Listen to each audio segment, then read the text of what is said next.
এমনি দাদার মাথা খারাপ হয়ে গেছে। 54 বছরে কোনোদিন দাদা হাত জোড় করেছে? অথচ 3 দিন আগে করল। কথা বলছেন, ব্যাংককে দেখেছেন না ডক্টর মোহাম্মদ ইউনূসকে দেখে আগেই দাদা আমার হাত জোড় করবে, অথচ এতদিন আমারই হাত জোড় করা লাগতো।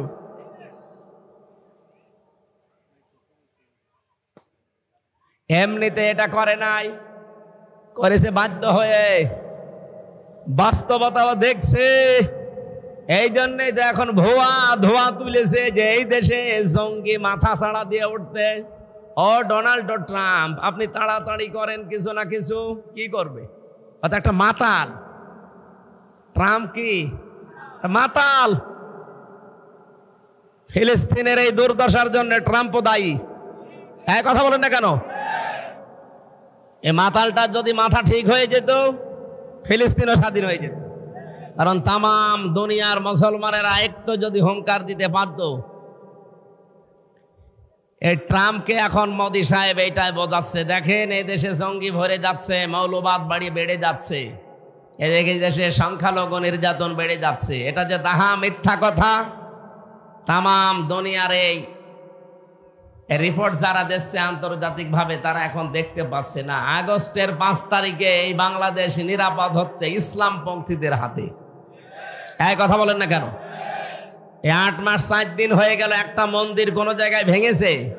বলেন বলেন। কারো বাড়ি ঘরে আগুন লেগেছে? অথচ 15.5 বছরে কত নাটক আমরা দেখলাম।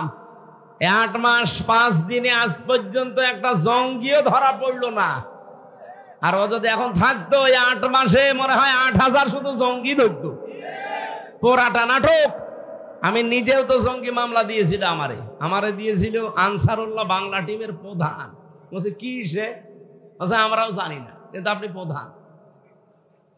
আমি জেলখানার ভেতরে একজনকে পেয়েছিলাম, মনে হচ্ছে আল্লাহ দলের প্রধান আব্দুল মতিন, 18 বছর জেলে। আমি ওনারা একদিন বললাম যে ভাই, আপনি আল্লাহ দলের প্রধান, আপনি সভাপতি, সেক্রেটারি কে? বলছে আমার ছেলে। ও সভাপতি, ও ছেলে সেক্রেটারি, দেশে আর কেউ নেই। এই হচ্ছে জঙ্গি।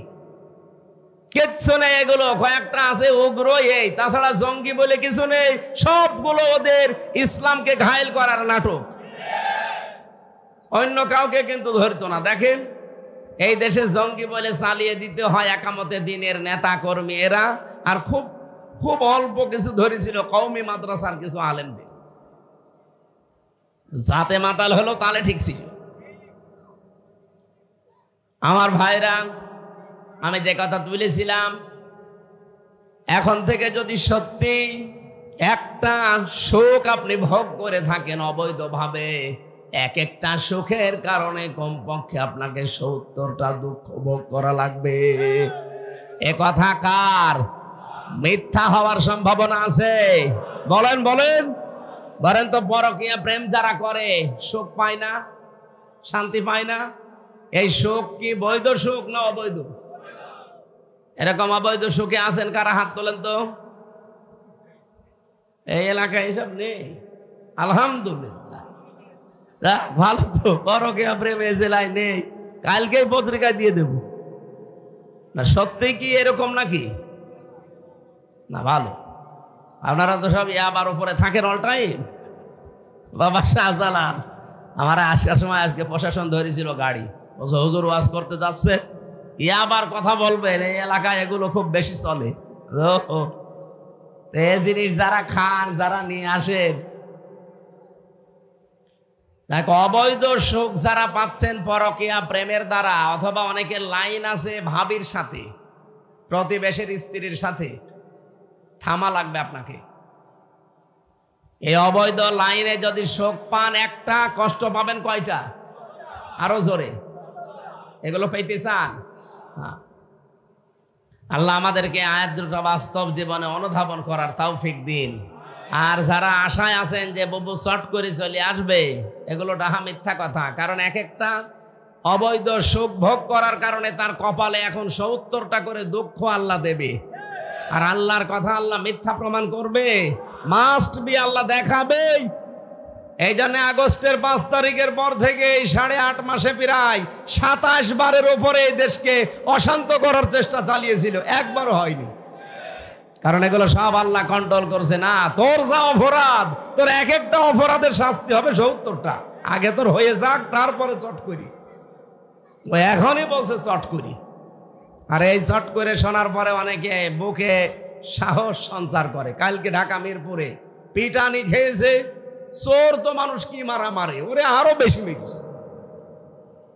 ওই বাবুর সাথে লাইন করে একটা বিশৃঙ্খলা তৈরি করার চেষ্টা ছিল। ছাত্র জনতা এখন অনেক সজা। ধরার পরে এমন পিটানো পিটিয়েছে, দেখলাম একেবারে গরু ছাগলের মতো রক্ত বের হচ্ছে। ওরা পিটিয়ে মেরেই ফেলা দরকার শয়তান। দেশকে যারা অস্থিতিশীল করতে চায়, এই জন্য আমার আয়াত আমি পড়েছিলাম যে সম্মান মর্যাদা যে দুইটা জিনিসের ভেতরে আল্লাহ লুকিয়ে রেখেছেন। আল্লাহ এই মানুষগুলোর সম্মান দুনিয়া আখেরাতে যেন এইভাবে বাড়িয়ে দেন, বলেন আমিন। সবাইকে নিয়ে মহান রব্বুল ইজ্জাত ওয়াল জালালের দরবারে শুকরিয়া আদায়ের মাধ্যমে আজকের তেলাওয়াতকৃত আয়াত আমাদের আলোচনার বিষয় সোজা কথা। কি বললাম? কথা যত সোজা হবে, টিকে থাকা তত কঠিন হবে। পৃথিবীতে যারা সোজা কথার উপরে, সোজা রাস্তার উপরে ছিল, তারা কি ফুল বাগানে ছিল? না। আল্লাহ রাব্বুল আলামিনের ঘোষণা শোনেন, ইয়া আইয়ুহাল্লাযীনা আমানু, ওহে যারা ঈমানের দাবি করো, ইত্তাকুল্লাহ, আমি আল্লাহকে ভয় করো, আকুলু কাওলান সাদীদা, তখন বলবা, তখন সঠিক কথা, সত্য কথা বলবা। এ নির্দেশ কার? আল্লাহ বলেন কি করব জানো?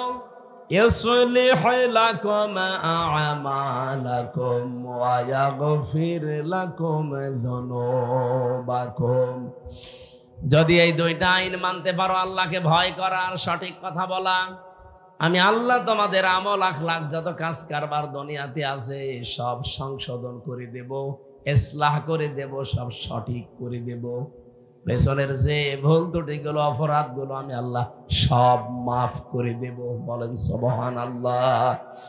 আমাইয়ুতিউল্লাহ ওয়া রাসূলাহু, যে ব্যক্তি আল্লাহ এবং রাসূলের আনুগত্য করে চলবে, তাদের দেখানো পথে চলবে, ফাকাদ ফাজা ফাওজান আযীমা, অবশ্যই সে সফল হয়ে গেছে। সফল হবে না, সফল হয়ে গেছে। ফাকাদ ফাজা, এটা মাসি। এবার আসেন আয়াতের মূল কথা, ব্যাখ্যা যেটা, সেখানে যাই। সূরা আহজাব থেকে আমরা যেহেতু পড়েছি, আল্লাহ প্রথমে ডাক দিলেন ঈমানদারদেরকে। কাদের? কোন বেঈমান আজকের আয়াতের ভেতরে মুখাতেব হিসাবে নেই। সুতরাং কোন বেঈমান যদি এখানে থাকেন, আপনি চলে যেতে পারেন। আপনার জন্য আজকের আয়াত না, আপনার জন্য আলাদা আয়াত আছে। আপনার জন্য হয়তো ইয়া আইয়ুহান নাস আছে, ইয়া আইয়ুহাল কাফিরুন আছে, ইয়া আইয়ুহাল মুনাফিকুন আছে। আপনার জন্য ইয়া আইয়ুহাল্লাযীনা আমানু না, কারণ এই শব্দ আল্লাহ যাকে তাকে ডাকে না। তাফসিরে ফি জিলালিল কোরআনে মুফাসসির লিখেছেন, আল্লাহ যখন শুধু ঈমানদারকে ডাক দেন, তখন আলাদা একটা ভঙ্গিমা তিনি দেন, আলাদা বাসন ভঙ্গি তার। এ কোরআনে আল্লাহ পাক এই আয়াতটা দিয়েছেন 89 জায়গায়, ইয়া আইয়ুহাল্লাযীনা আমানু। বলেন আল্লাহু আকবার। আল্লাহ তার নিজের কুদরতি হাত এভাবে উঁচা করে আদরে মহব্বতে ভালোবাসা নিয়ে ডাকতে থাকে ঈমানদারেরা। কি? ইত্তাকুল্লাহ, আমি আল্লাহকে ভয় করো। প্রশ্ন আসতে পারে, শব্দ সে জন্মের পর থেকে শুনছি, কি এটা? আমি আপনাকে একটা আধুনিক শব্দ বলবো এবার। সাইয়্যিদ আবুল আলা মাওদুদী রাহমাতুল্লাহ আলাইহি, ওনার লিখিত কিতাব থেকে আমি কোট করেছি, ভালো করে শুনবেন। আপনি এতদিন এভাবে শোনেননি। আল্লাহকে ভয় করো, ভয় করি। কি ভয় করেন? জন্মের পরে আমিও শুনছি আয়াতটা, ইত্তাকুল্লাহ ইত্তাকুল্লাহ। ও নারী পুরুষেরা ভালোভাবে মিলাবেন। কেউ যদি তাকওয়া অর্জন করতে চায়, কেউ যদি তাকওয়া অবলম্বন করতে চায়, তার প্রক্রিয়া কি? আমাদের দেশের মানুষ লেবাসে তাকওয়া খুশি আমরা, আমার মতো জুব্বা গায়ে থাকবে, পাগড়ি এরকম একটা থাকবে, মাথায় সুন্দর টুপি থাকবে, হাতে তসবি থাকবে, বিশাল তাকওয়াবান, এ বিশাল বুজুর্গ। এ কি বুজুর্গ না বেজির্গ? হ্যাঁ, বেজি চেনেন না কি?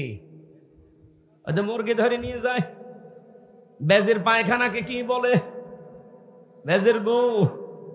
আপনাকে তো বুজুর্গ মনে হয় না বেজির্গ মনে হয়? বুজুর্গ হতে হলে এর প্রক্রিয়া কি? এই যে আমি লিখেছি তাফসীর থেকে, ভালো করে মিলাবেন। কোন মানুষ যদি পৃথিবীতে তাকওয়া অবলম্বন করতে চায়, তার প্রক্রিয়া 6টা, স্তর 6টা। জান্নাতের স্তর কয়টা? হ্যাঁ,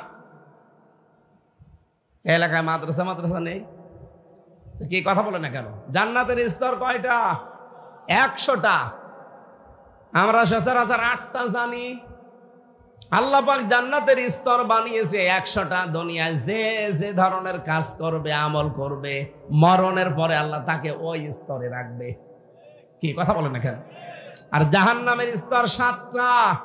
দুনিয়াতে যে যে ধরনের অপরাধ করবে, আল্লাহ তাকে ওই স্তরে রাখবে।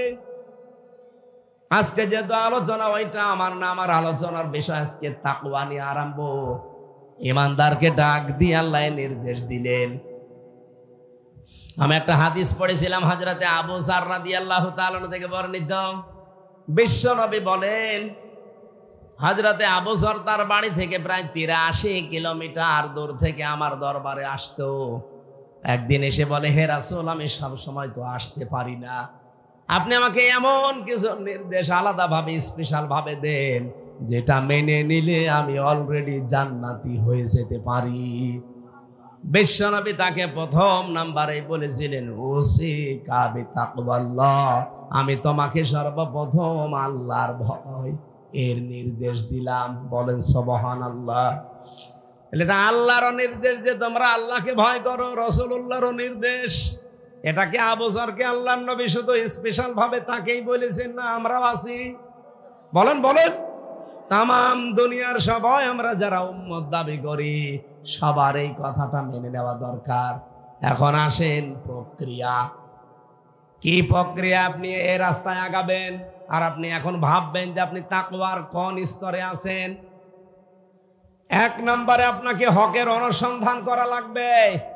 কেউ যদি দুনিয়াতে হকের অনুসন্ধান করে, সে তাকওয়ার প্রথম স্তরে আছে।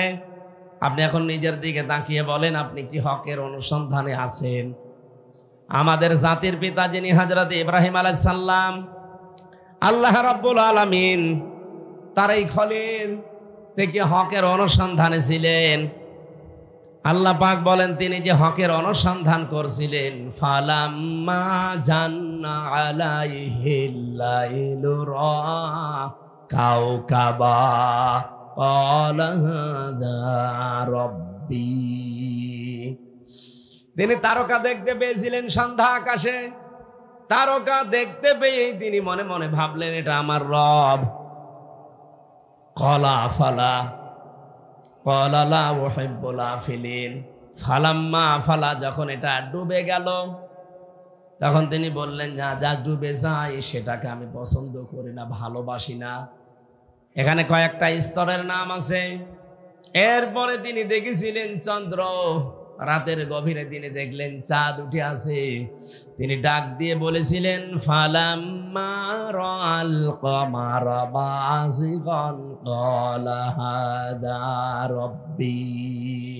ফালাম্মা আফালা ক্বালা লাইল্লাম ইয়াহদিনি রাব্বি লাআকুনান্না মিনাল কওমিদ দাল্লিন।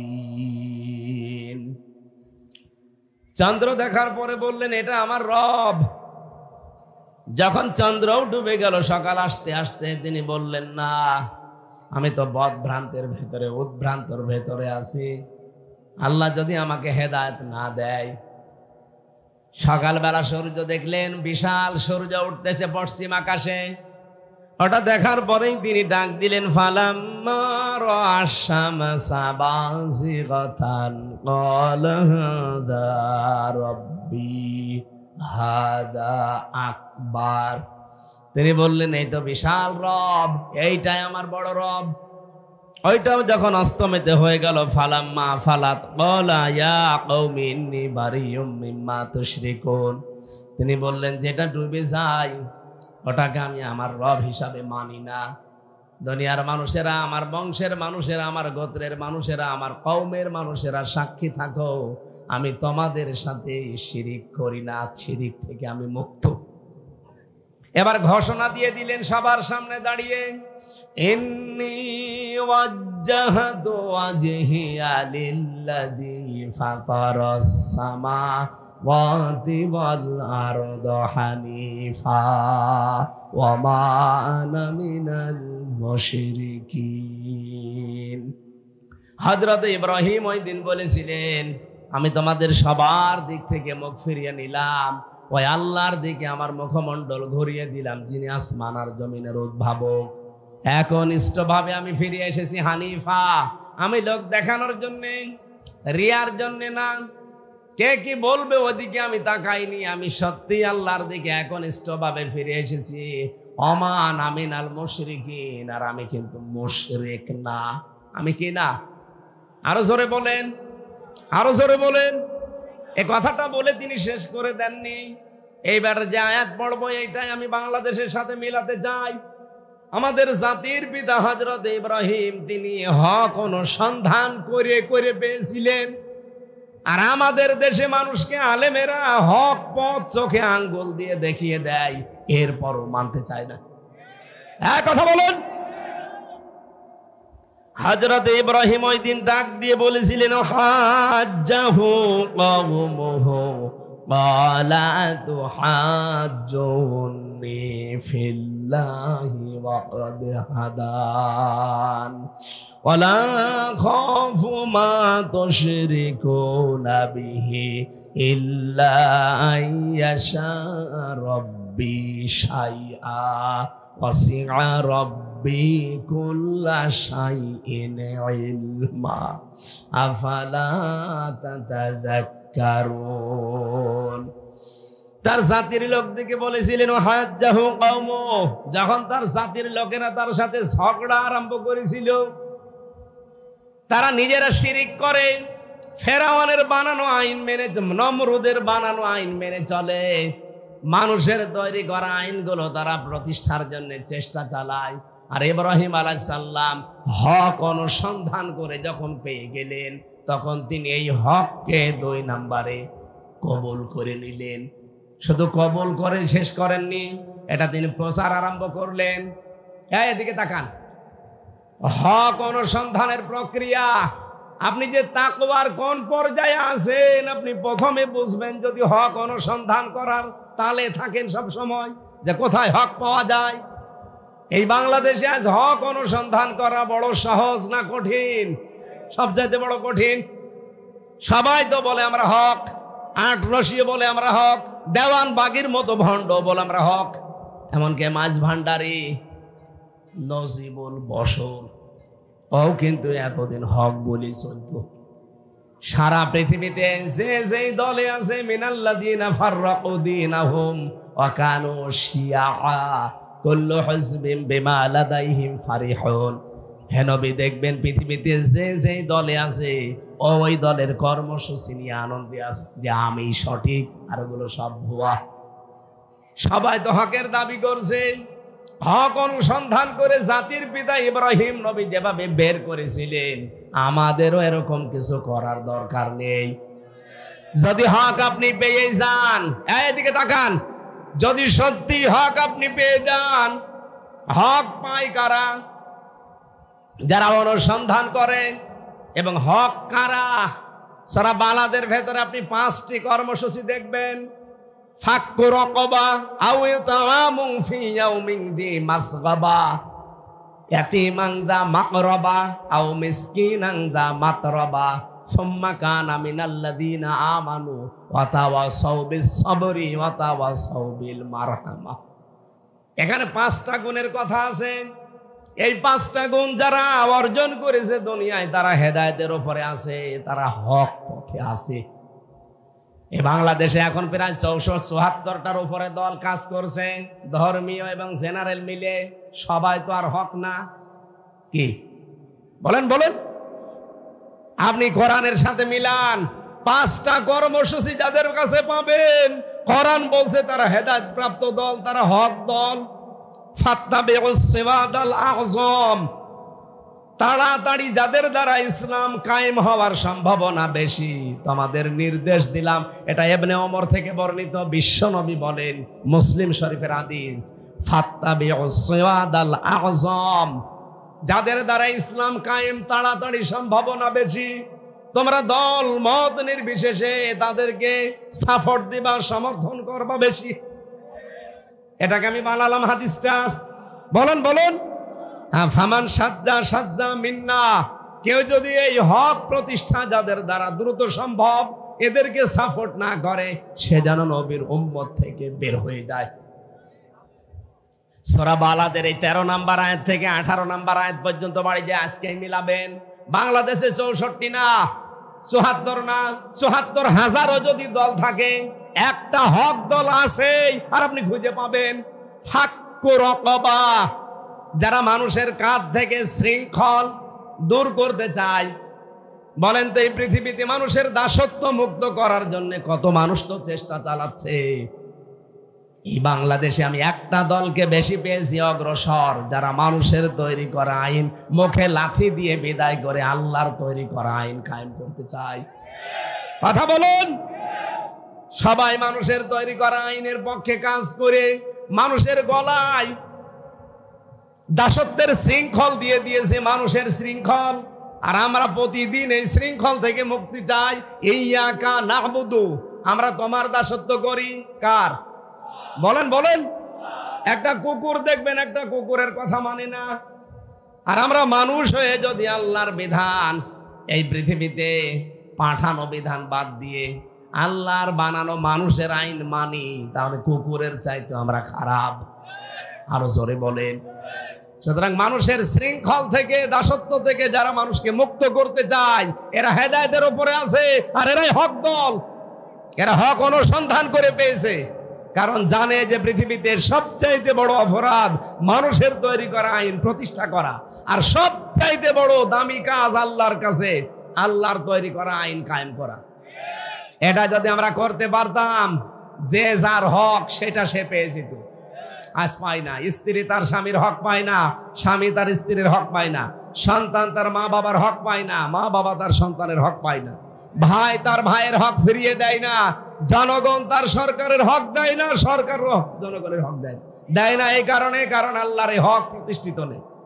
এটা কায়েম করে দেন, যার যে হক ঠিক সেখানে পৌঁছে যাবে। আমার ভাইরা, আমি 2 নম্বর পয়েন্টে বলেছি। 1 নম্বরে কি পেলাম? ফাক্কু রাকাবা, যারা মানুষের শৃঙ্খল থেকে মানুষকে মুক্ত করতে চায়। 2 নম্বরে আও ইতআমুন ফি ইয়াউমিন যী মাসগাবা, দুনিয়ায় যারা এতিম মিসকিন অসহায়দের দরে দরে খাবার পৌঁছিয়ে দেওয়ার এই কর্মসূচি যারা হাতে নিয়েছে, তারা হক পথে আছে। আমি তো বাংলাদেশের 64 জেলায় ঘুরি, আমি দেখতে পাচ্ছি বাংলাদেশ জামাত ইসলামী, ইসলামী ছাত্র শিবির এই কর্মসূচি হাতে নিয়েছে। আপনি নিজে তাকিয়ে দেখেন না কেন, আগস্টের 5 তারিখের পরে কত মানুষ খালি খাবো খাবো, নেব নেব, কিন্তু এই দলটাকে দেখতে পেলাম নিজের গাঠির টাকা খরচ করে কোথায় কে মারা গেছে, শহীদ হয়েছে, তার বাড়িতে চলে যাচ্ছে। হ্যাঁ, বলেন না কেন? বাংলাদেশ জামাত ইসলামীর আমিরে জামাত বাড়ি তার কোথায়? সিলেটের মৌলভীবাজার কোলাউড়া, ওখান থেকে পটুয়াখালী বাউফলে চলে গেছে। এই 24-এ স্বাধীনতা যুদ্ধে মারা গেছে একজন, তার একটা এতিম ছেলে আছে, তার দায়িত্ব নিজের কাঁধে তিনি তুলে নিয়েছে। কয়ে দেশে আর লোক নেই, কারো তো পেলাম না এই কাজ করতে। আপনি হক খুঁজেই পান না। চোখের ভেতরে কি কলম দিয়ে খোঁচা মারা লাগবে নাকি? ইয়াতিমানদা মাকরাবা, যারা এতিম নিকট আত্মীয়, এদের খোঁজ খবর নেই। আর এই গুণটাও আমরা এদের ভেতরে পাচ্ছি। এখন যদি বলেন হুজুর এদের কথা বলেন, তো এদের সাথে মিলে গেলাম করবো কি? আপনার সাথে তো মেলে না, আপনার সাথে মেলে চাঁদাবাজি। কে কথা বলছেন কেন? আপনার সাথে যেটা মেলে ওটা বলি, ওটা বললে তো এখন আগুন ধরে যাবো আমরা গাই। যেটা মেলে না আমি বলবো কি করে? আমি কি আয়াত বানাবো? ইয়াতিমাং যা মাকরাবা, যারা নিজের নিকট আত্মীয় স্বজনের ভেতরে এতিম আছে এদের খোঁজ খবর নেয়। আমরা তো এটা দেখতে পাই বেশি যারা এই দেশে একামতে দিনের দায়িত্ব পালন করে তাদের। আও ইয়াতামুন ফি ইয়াউমিন জি মাসগাবা। 4 নম্বরে যে মানুষগুলো দুনিয়ার ময়দানে ধুলি মলিন, মাতরবা, ধুলি মলিন যারা অসহায়, এরকম মানুষের খোঁজ খবর নেয়, এদের অভাব যারা দূর করে দেয়।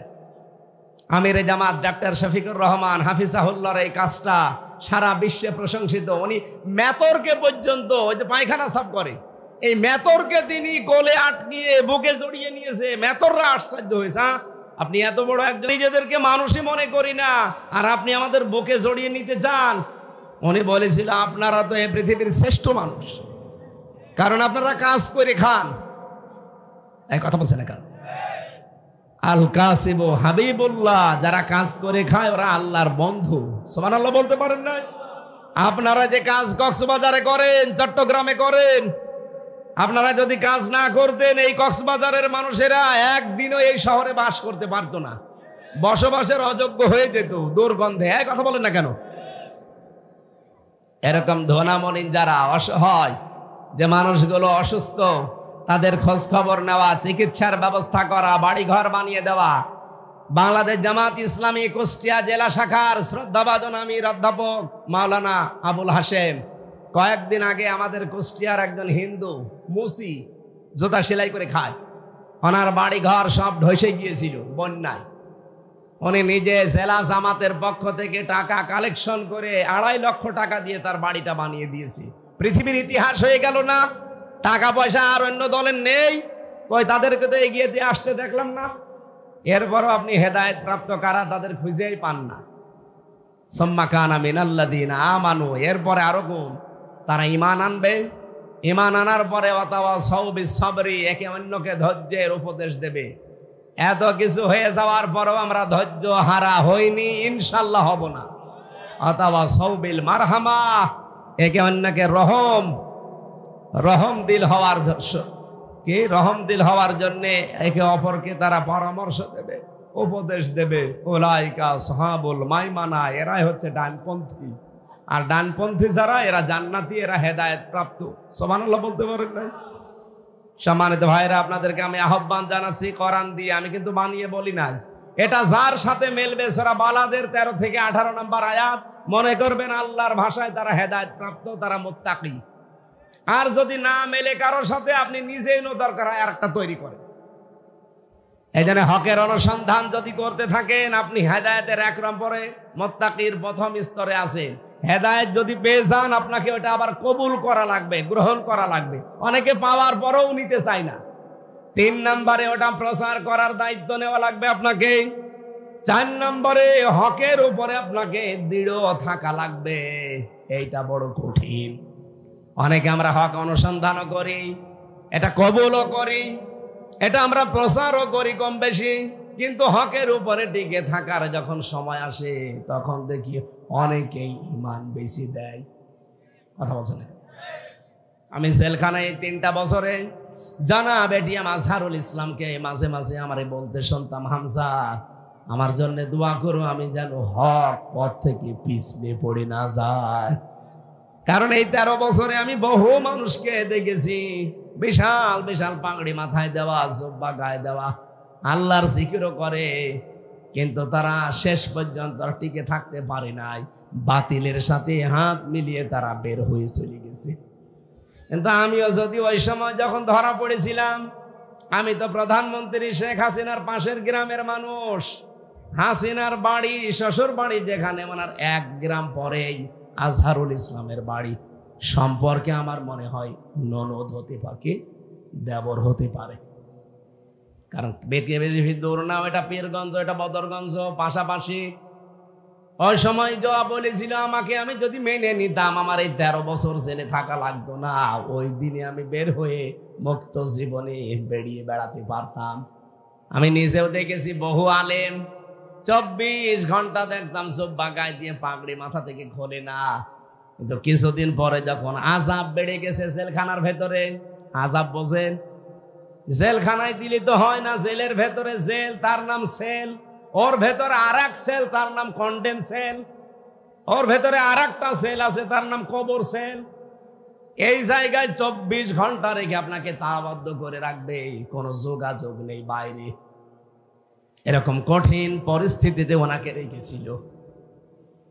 আমার সাথে প্রায় 76 জন আলেম ছিল। কত আলেমকে আমি আল্লাহকে পর্যন্ত ভুল ধরতে দেখলাম, বলছে আল্লাহ আর কতদিন, তুমি কি কিছু করবা না? অথচ মাত্র 3-4 মাস হয়েছিল, তাই তারা পাগল হয়ে গেছে। আর কোরআনের পাখি 13 বছর, এটি আজহারুল ইসলাম এখনো পড়ে আছে 13 বছর। তারা বিরক্ত হয়নি, আমাকে আরো উপদেশ দিত যে শক্ত থাকা লাগবে, এই যে বইটা পড়ো। আমাকে মাঝে মাঝে বই দিত, প্রোডাক্টিভ মুসলিম, কারাগারের একদিন, জয়নাব আল গাজালির। যখন এই মানুষ হিসাবে একটু খারাপ লাগতো, বইটা পড়লে আবার ঈমান শক্ত হয়ে যেত। একজন মেয়ে লোক জয়নাব আল গাজালি ইসলামের জন্য, ঈমানের জন্য যা করেছে, আমরা 100 পুরুষ মানুষও পারি না। আমার বোন আসিয়া সিদ্দিকা, ডক্টর আফিয়া সিদ্দিকা এখন এই পরীক্ষা দিচ্ছে আমেরিকার জেলখানায়। হাফেজা ডক্টর আফিয়া সিদ্দিকা, আমাদের মুসলিম বোন, উনি জেলখানার ভেতরে এই বিশ্ব নবীকে স্বপ্ন দেখেছেন। বাংলার মুসলমানেরা, যেটা বোঝাতে চাচ্ছি, হকের উপরে দৃঢ় থাকা আর টিকে থাকা, এটা কিন্তু বড় কঠিন বিষয়। আমি কাছ থেকে দেখেছিলাম, এই জন্য বলছি। শহীদ আব্দুল কাদের মোল্লা রহমতুল্লাহ আলাইহি জীবন শেষ হয়ে গেছে, তারপরও তিনি হক ছেড়ে দেয়নি, তিনি টিকে ছিলেন। তার একটা চিঠি ভাইরাল হয়েছিল, তার স্ত্রীর নাম তিনি ডাকতেন আদর করে পিয়ারি বলে, পিয়ারি। চিঠিটাই লেখা আছে, পিয়ারি যেদিন দেখা করতে যাবে সর্বশেষ, ওই দিন ওনাকে সাক্ষাতে নিয়ে গেছে, যে দেখে মাগরিবের পরে উনি চা খাচ্ছে। বলছে, ও গো, তুমি এখন অসময় চা খাও? বলছে, পিয়ারি আমি রোজা ছিলাম, সারা দিন রোজা রাখার পরে আমি ইফতারি করেছি 2টা খেজুর দিয়ে, এখন এই চাটা খেয়ে নামাজ শেষ করব। আমি শুনলাম নাকি রাত 10টায় 1 মিনিটে আমার ফাঁসি। দোয়া করো আর আমাকে একটু পরামর্শ দাও তো, আমি কি ফাঁসির এই যে দড়ি গলায় যখন দেবে, এই ফাঁসির মঞ্চে যাবার সময় আমি কি লুঙ্গি পরে যাব না পায়জামা পাঞ্জাবি পরে যাব?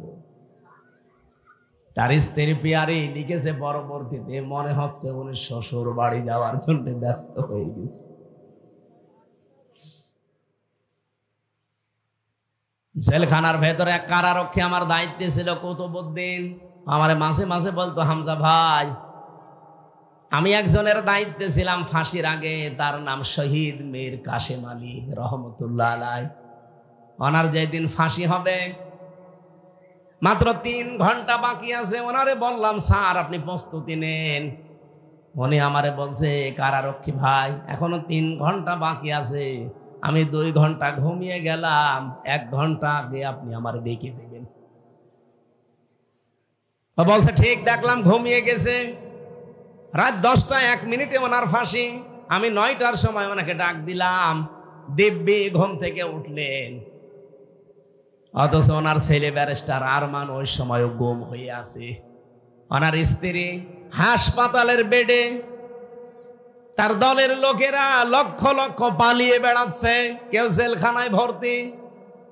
হাজার হাজার মানুষের কর্মসংস্থান তার দ্বারা হয়েছে। কারারক্ষী আমারে নিজে বলেছে যে কোরআন আমার সামনে, আমারে বলছিল, হামজা ভাই, ওনার যে এত বড় চিন্তা মাথার উপরে, এরপরও ওনার ঘুম আসলো কি করে? আমি ওই দিন তাকে সূরা হামিম সেজদারে 30 নম্বর আয়াতটা শুনিয়েছিলাম, যে আপনি বোঝেননি, কিন্তু আমি বুঝেছি কেন তার ঘুম এসেছে। ইন্নাল্লাযীনা ক্বালু রাব্বুনাল্লাহ, যে মানুষগুলো এই কথা বলতে পারে যে আমার রব আল্লাহ, সুম্মাস্তাকামু, আর এই হকের উপরে যারা টিকে থাকতে পারে, দৃঢ় থাকতে পারে, তাতানাজ্জালু আলাইহিমুল মালায়েকা, আল্লাহ নিজে তাদের উপরে ফেরেশতা নাযিল করেন। ফেরেশতা এক দুইজন না, মালাইকা বহু বছর, লক্ষ লক্ষ ফেরেশতা এসে তার কানের কাছে বলতে থাকে, আল্লাহ তাখাফু ওয়ালা তাহজানু, কোনো চিন্তা করবেন না, কোনো ভয় করবেন না। কিসের চিন্তা করেন? যে আপনার ছেলে ব্যারিস্টার গুম হয়ে আছে, চিন্তা হয়। আপনার স্ত্রী হাসপাতালের বেডে কাতরাচ্ছে, আপনার কষ্ট হয়। আপনার দলের লোক পালিয়ে বেড়াচ্ছে, আপনার চিন্তা হয়। কোনো চিন্তা নেই, কোনো টেনশন নেই। এগুলোর সব দায়িত্ব আল্লাহ নিজের হাতে তুলে নিয়েছে। আবশিরু বিল জান্নাহ, ওই যে জান্নাত দেখা যাচ্ছে, ওর সুসংবাদ নেন। আল্লাতী কুনতুম তুআদুন, যার ওয়াদা আল্লাহ করেছিলেন। আমি সত্যি কথা বলছি, ওই দিন বলেছিলাম যে কারারক্ষী ভাই, কুতুব ভাই মীর কাশেম আলী রহমতুল্লাহ আলাইহি, অবশ্যই আল্লাহ তাকে ফেরেশতা দিয়ে এই সুসংবাদ শুনিয়েছেন যে কোনো চিন্তা করবেন না, কোনো ভয় নেই। আপনার ছেলে গুম হয়েছে, তাতে কি ওর দায়িত্ব আল্লাহ নিয়েছে। এই জন্য 9 বছর পরে আল্লাহ আবার ফেরত দিয়েছে। এক কথা বলেন না কেন? আপনি ভাবতে পারেন, বলতে যত সহজ মনে হচ্ছে অত সহজ না। আপনি জেলখানায় থেকে দেখেন তো 5 বছর কেমন লাগে আপনার। আমি 3 বছরে হাফ পাগল হয়ে গেছি। সে বছরের পর বছর, তাও আমার মতো তো এত সহজ না। তার জীবন দেখেছেন আপনি। আমাদের এই উপমহাদেশের ভেতরে ইসলামী অর্থনীতিতে যদি আপনি 10 জন মানুষ পান, তার ভেতরে মীর কাশেম আলী একজন। আপনি কি মনে করছেন উনি শুধু জামাত ইসলাম করে এই জন্য ওনাকে মেরে ফেলেছে? না, ওনাকে মেরে ফেলা হয়েছে। ভারত খুব ভালোভাবে জানতো যে এই লোকটা যদি বেঁচে থাকে, যেভাবে এগিয়ে নিচ্ছে অর্থনীতি দিয়ে, 10 বছর এগিয়ে থাকলে আমরা অনেক পিছনে পড়ে যাব। এই কারণে তাকে মেরে ফেলেছে ষড়যন্ত্র করে, আন্দাজে এক বোমা মামলা দিয়ে। আমার ভাইরা যে কথা বলতে চাচ্ছিলাম, ঠিক ওঠার পরে ওযু করলেন, গোসল করে কিছু খাবার দাবার দেয় পাশাপাশির আগে, বলেন না দুনিয়ার খাবার আমার লাগবে না, আমার খাবার রেডি হয়ে আছে। ফেরেশতার মনে হয় কিছু বলেছিল তাকে, তাছাড়া তো এরকম কনফিডেন্স আসার কথা না। যে লোকটা যাবার আগে বলতে পারে যে আমি লুঙ্গি পরে যাব না, পায়জামা পরে যাব, আপনি বলতে পারেন, ভাবতে পারেন সে লোকটা কোথায় যাচ্ছে। অবশ্যই কিছু না কিছু সে দেখেছিল। আল্লাহর কোরআনে এই কথা, তাতানা আল্লাহ কি সাম্মাস্তাকামু, যারা টিকে থাকতে পারবে হকের উপরে, আমার আল্লাহ তাদেরকে এই সুসংবাদগুলো দেবে। 4 নম্বরে পেয়েছি, শুধু টিকে থাকলে হবে না, 5 নম্বরে হক আপনাকে কায়েম করা লাগবে। এটা আমি বানালাম, বলেন। এটা আছে সূরা সূরার 13 নম্বর আয়াতে। এই পৃথিবীতে একমাত্র হক দিন ইসলাম। এজন্য নাকিমুদ্দিন ওয়ালা তাতাফাররাকু ফি, সবাই মিলে দিন কায়েম করো, এখানে কোনো ফতোয়াবাজি করবা না। এই বাংলাদেশে এখন একটা পরিবেশ এসেছে, ইসলামকে কায়েম করা, দিন কায়েম করার একটা পরিবেশ আল্লাহ তৈরি করে অলরেডি দিয়েছে। চরমনায়ের পীর মুফতি সৈয়দ রেজাউল করিম হাফিজাহুল্লাহ গতকালকেও বলেছে, আমরা এই দেশে বহু মানুষের শাসন দেখেছি, এবার আমরা ইসলামের শাসন দেখতে চাই। সবাই মিলে আমরা ইসলামের এক বাক্স দিতে চাই। এই জায়গায় যদি কোনো মানুষ ফতোয়াবাজি করে যে না এটা গণতন্ত্র, এটা অমুক অমুক, না, ফতোয়াবাজি এই জায়গায় করলে সেটা জানবেন ইসলামের এবং দেশের শত্রু। পিটিয়ে ওরে একেবারে আলু ভর্তা বানিয়ে ফেলবেন। কিছু শয়তান এখনো দেখছি মাথা ছাড়া দিচ্ছে। সেদিন সিলেটে 3 কোটি টাকা ওই আওয়ামী লীগের কাছ থেকে খেয়ে ফতোয়াবাজি করেছে যে জামাত ইসলাম ওদের আকীদা ঠিক নেই। পরে একজনকে ধরেছে, 12 জনের ভেতরে একজনকে ধরেছে। এমন পিটানো পিটিয়েছে, বলছে আমারে পিটাবেন না, আমি সব বলে দিচ্ছি। যে কি করেছিস বল? বলছে এই ফতোয়াবাজি করার জন্য আমাদের 3 কোটি টাকা দিয়েছে আমাদের নেতারা। এই কারণে এই কথাগুলো বলছিলাম। যারা এরকম মাথা ছাড়াতে উঠবে, বুঝবেন পেছনে কোনো দুর্বিসন্ধি আছে। আমি ওনাদেরকে পরের দিন বলেছিলাম, যাক ফতোয়া দিয়েছেন দেন, অন্তত টাকাগুলো তো হালাল হয়েছে। এরকম বিভিন্ন জায়গায় টাকা খাবেন, ফতোয়া দিয়ে হালাল করে নেবেন না। সামনে হক কায়েম করার একটা পদ্ধতি আল্লাহ আমাদেরকে একটা পরিবেশ তৈরি করে দিয়েছে। এখনো যদি আপনি সুযোগ হাতছাড়া করে ফেলেন, 100 বছরে এই সুযোগ আর আসবে না। আন্তর্জাতিক যত চাপ আছে ইনশাআল্লাহ আমরা আল্লাহকে রাখবো। আল্লাহুম্মা ইন্না নাজআলুকা ফি নুহুরিহিম ওয়া নাউযু বিকা মিন শুরুরিহিম। অবশ্যই আমার আল্লাহ এই ষড়যন্ত্রের মোকাবেলায় আল্লাহকে আমরা রেখে দিয়েছি, উনি যথেষ্ট। তো ভেতরে ভেতরে যে কাজ আছে এগুলো আমাদের করা লাগবে। 6 নম্বরে হক কায়েম হলে আপনাকে সাহায্যকারী হওয়া লাগবে। এইটা সামনে আসতেছে, এগুলো প্রক্রিয়া বললাম। হক, এই পৃথিবীতে যদি কেউ তাকওয়া অবলম্বন করতে চায় এই 6টা প্রক্রিয়া। আপনি এখন বলেন আপনি কোন ধাপে আছেন? আপনি কি অনুসন্ধানে আছেন? আপনি কি কবুল করার আছেন, প্রচারে আছেন, টিকে আছেন, নাকি হক কায়েমের পথে আছেন? না হক কায়েম হলে সাহায্য করবেন বলে মন স্থির করেছেন? বলেন কোনটায় আছেন আপনি এখন? নিজে যেটায় আছেন হকের ওই প্রক্রিয়ায় আছেন আপনি। এইভাবে তাকওয়া অর্জন যদি আমরা এই পথ অবলম্বন করতে পারি, ওয়াকুলু কাওলান সাদীদা, আর কথা বললে সত্য কথা বলা লাগবে। অন্য আয়াতের ভেতরে আমি ব্যাখ্যা পেয়েছি, ইয়া আইয়ুহাল্লাযীনা আমানুত্তাকুল্লাহা ওয়া কুনু মা'আস সাদিকিন। হে ঈমানদারেরা, আল্লাহকে ভয় করো আর সত্যবাদীদের সঙ্গী হয়ে যাও। সত্যবাদী মানে শুধু সত্য কথা বললেই মানুষ সত্যবাদী হয় না। সত্যকে সত্য জানার পর যারা দ্বিধাহীন চিত্তে মেনে নিতে পারে এই মানুষগুলোকে বলা হয় সাদিকিন। যেমন হযরতে আবু বকর সিদ্দিক, যেটা আবু জেহেল বিশ্বাস করে নাই আর উপহাস করেছিল, অথচ হযরতে আবু বকর কথাটা শোনার পরেই বলেছিলেন, হে নবী এই কথাগুলো কি ঠিক? বিশ্ব নবী বললেন হ্যাঁ।